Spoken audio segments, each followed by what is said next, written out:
ഇഞ്ഞി തേടിയ പെണ്ണുങ്ങൾ കത്തില് നെക്ലേസ് ഇട്ടോട്ട് മാസ്ക് കൂട്ടിട്ട് പോന്ന്. ഞാൻ എന്റെ ഫ്രണ്ട്സിന്റെ അടുത്ത് പോന്ന അതിനടുത്തി എനക്ക് മാസ്ക് വെക്കേണ്ട ഒരു ആവശ്യമില്ല. അത്യാവശ്യം ആരോഗ്യവും രോഗപ്രതിരോധ ശേഷിയെല്ലാം എനിക്കുണ്ട്. നിങ്ങളെ പോലത്തെ ഒരു ശ്രദ്ധിച്ചാ മതി.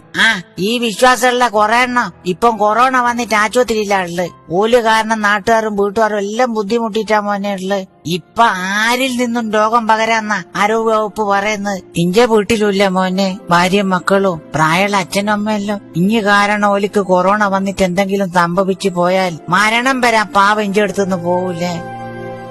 ശരിയായ അനുടുത്തി, എന്റെ വീട്ടുകാരുടെ കാര്യവും ഞാൻ ഇപ്പോഴാ ഓർമ്മിച്ച്. ഈ ഒരു സാഹചര്യത്തില് ഇനി അത്യാവശ്യം മാത്രമേ ഞാൻ പുറത്തിറങ്ങൂ. ഞാനും അടുത്തേക്ക് ഒരു കാര്യങ്ങളോട് പറയാനുണ്ട് മക്കൾ. ലോകം മുഴുവൻ കൊറോണക്കെതിരെ പൊരുതിക്കൊണ്ടിരിക്കുകയാണല്ലോ. ഇപ്പോഴും മാസ്ക് വെക്കുന്നതിന്റെ ശരിയായ ഉദ്ദേശം ആർക്കും അറിഞ്ഞുകൂടാ. മാസ്ക് വെക്കുന്ന വ്യക്തിക്ക് രോഗം വരാതിരിക്കുക എന്നതിനേക്കാൾ ഉപരി മാസ്ക് വെക്കുന്ന വ്യക്തിക്ക് രോഗം ഉണ്ടെങ്കിൽ അത് മറ്റുള്ളവരിലേക്ക് പകരാതിരിക്കുക എന്നതാണ് ശരിയായ ഉദ്ദേശം. അതുകൊണ്ട് ഹോട്ടല്, പലചരക്ക് കട ഉൾപ്പെടെ പൊതു ഇടങ്ങളിൽ ജോലി ചെയ്യുന്നവർ ദയവ് ചെയ്തിട്ട് മാസ്ക് കഴുത്തിലും താടിയുമിലും വെക്കാണ്ട് വായും മൂക്കും കവർ ചെയ്യുന്ന രീതിയിൽ തന്നെ വെക്കണേ. ഞാനോടത്തി മനസ്സ് തട്ടിയിട്ട് പറയുന്നാണ്. കൂടിച്ചേരലുകൾ, പൊതുയിടങ്ങളിലെ അനാവശ്യമായ ഇടപെടലുകൾ എല്ലാം തന്നെ പൂർണ്ണമായും ഒഴിവാക്കുക.